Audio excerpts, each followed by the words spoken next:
Maxwell is the culmination of many, many years in the Silicon Valley investing, managing large technology companies, and being entrepreneurs, launching companies all the way from business plan to NASDAQ. We have been able to sell companies to major corporations around the world. And the reason we've been able to do this successfully is basically experience. We already learned all the hard lessons of Silicon Valley in the School of Hard Knocks. What we don't want you to go through. Instead, we want to be able to provide you our experience and the access to capital and the access to international markets that we have built over the last 15 years.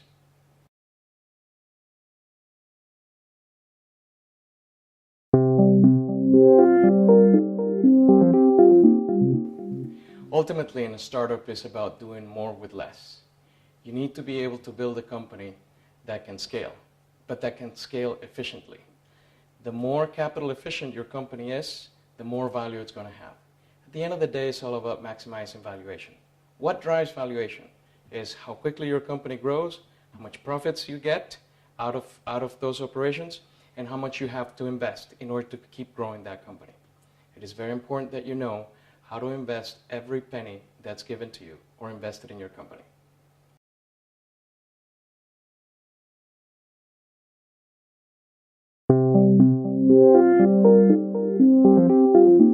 When you're talking to investors, what you need to do is you need to make sure that you know your audience.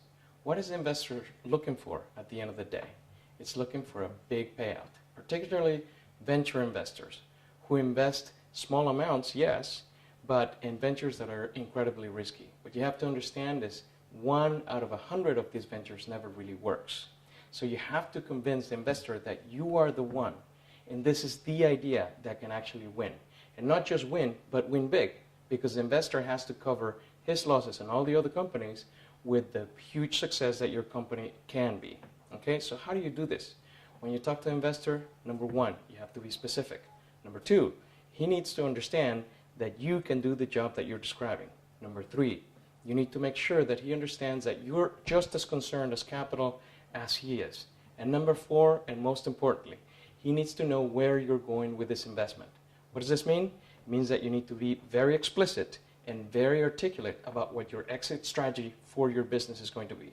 The last thing an investor wants to hear is that you want to build this company and have him stay with you forever. That's not how your investor makes money. But remember, your investor is investing in your company and he's investing in several other companies. So he gets to spread out his risk. You don't. You only have one company, and the success of that company depends on you.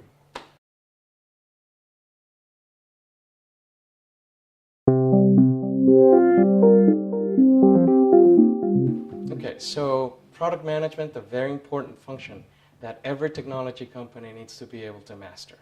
The whole idea is that the person that designs the product interfaces with the development resources. But that interface is also the one that ends up carrying the P&L for the whole company.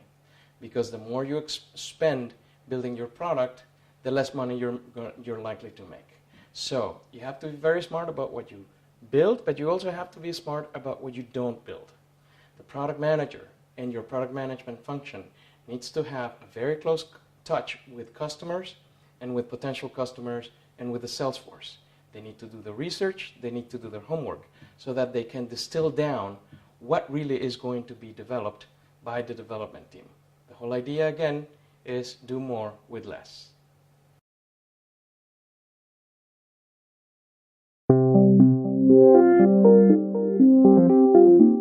Okay. When we're selling, we need to be smart about what we're doing. First of all, we can't be talking about our product features. Instead, we need to be talking about what the benefits to our customers are of our product. Okay? We need to be able to segment and customers so that through segmentation we can understand who needs what and what message will resonate better with each customer segment. Once we have determined what the segments are, then we can proceed into building value propositions. Value propositions are very important. Why? Because we need to come up with one compelling reason for people to buy our product. This is specifically true in technology, where we can get lost with all the wonderful things that our product can do, but without ever landing it into a benefit that a customer will find a compelling reason to spend his money.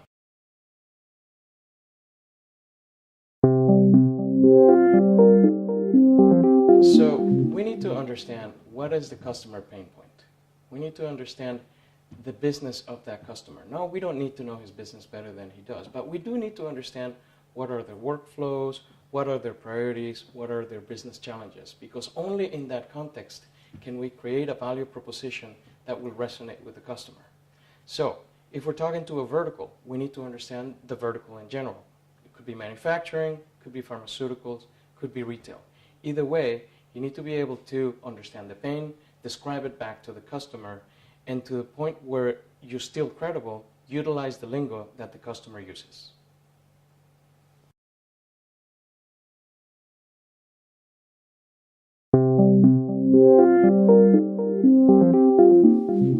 There's so many people that come to Europe and tell you that they can tell you to the United States and that they can be the bridge to the Silicon Valley.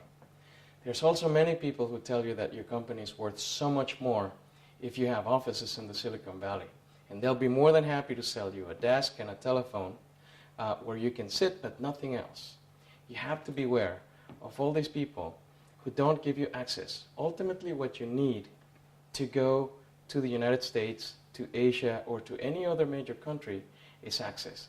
Access to a network of customers, a network of resellers, a network of investors. And you want to have that network way before you even consider going to that country. The reason for that is every day that you're in this country without having a sale, you're burning money. What you need to do is you need to shorten that sales cycle. You need to start your efforts connecting yourself into the community that gives you the ability to get to those customers, to those resellers, and to those investors way before you get to the country that you're going. If you're considering going to the Silicon Valley, please do beware.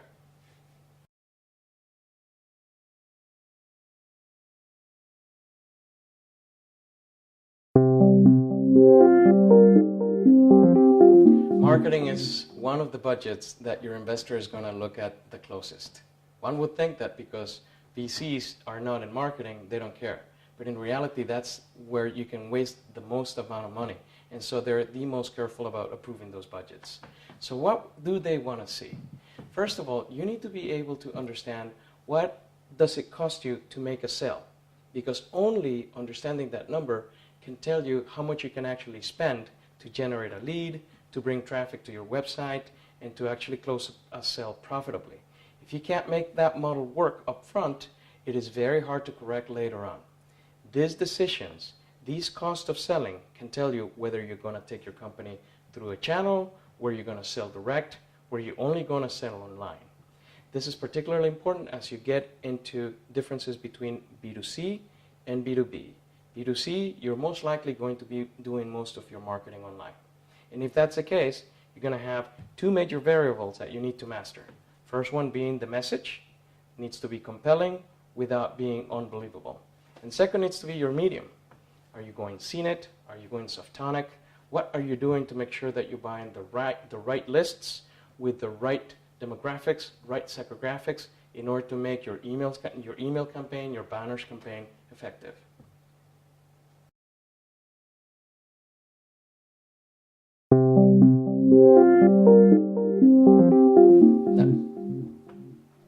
When you're targeting corporations, and even so, even if you're targeting small business, important piece are, number one, your lead generation engine. Needs to be efficient, needs to be effective. But just as importantly, needs to be your lead management process. Remember, every time you pass on a lead to a Salesforce or a channel, and that lead doesn't close, you start losing credibility with that Salesforce or that channel. Eventually, they will stop calling on the leads, and you will have spent all this money on lead generation that won't succeed. What you need to do is make sure you qualify those lists before those leads before they go on to a Salesforce or to a channel.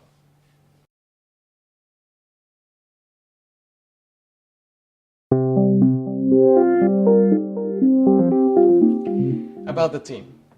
Ultimately, technology is a business of ideas. Machines cannot have ideas, only people can have ideas. So it is very critical that you choose your right team. It is important that none of the management team is learning on the job. Again, you make a mistake in a startup, you can have a big problem.